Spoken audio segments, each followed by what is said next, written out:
Sorry. Good afternoon, everybody. Thank you for coming. I want to thank you for your patience. It's been a really busy day. I know you're all on deadline. My name is Karen Boyd. I work with the city administrator, and I wanted to first introduce Mayor Quan. She's going to make some remarks. We'll then hear from City Administrator Leanna Santana and Police Chief Howard Jordan.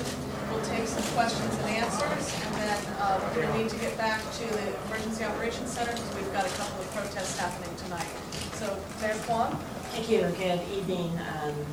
As many of you know, I was in Washington yesterday. I was up all night watching the action, and then when I was on the plane last night, it was actually fairly quiet and open when I came back. It was different. I spent most of the day trying to understand what's happened. I'm obviously very saddened. Oakland is a very progressive city. We support the goals of the Occupy Wall Street movement. We have high levels of unemployment in our city. We have high levels of foreclosures. I think as a city we support the goals. Sadly last week, with the escalating problems around safety and violence, we asked that the encampment not take place during the evenings and tried to work with different groups, but at the end, the decision was made to close the evening camp, to maintain the free speech area from 6 o'clock in the morning to 10 o'clock at night. Obviously, people disagree. Yesterday, so some of the best, I think, of the city and some of the worst. We had, on one hand, demonstrators who tried to rush banks, and you had other demonstrators saying, don't do that.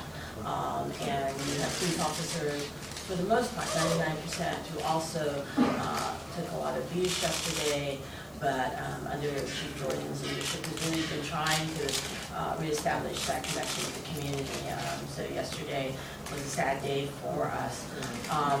Today I met with a cross-section of community groups, some of who have members in unions, some churches, other community organizations. Some of them have members in the encampment. They have agreed, I think, to step up their participation in the camp and to work with us to see if we can chart a different way. I think this is, we don't want this to be about demonstrators and the police. We really do want this to be about very national cause, which is to get some justice, jobs, employment, a fair deal for average working Americans. And so we worked really hard to try to work with them this afternoon. We're going to be meeting on an ongoing basis. Tonight, we tried to clean up the camp and have it reopened yesterday. It took us longer than we expected. We're still trying to take down the barricades. All of our trucks died on us. They're very old trucks. We are hoping to restore the park and the St. Gala as a free speech area starting this evening. We finished cleaning the grass and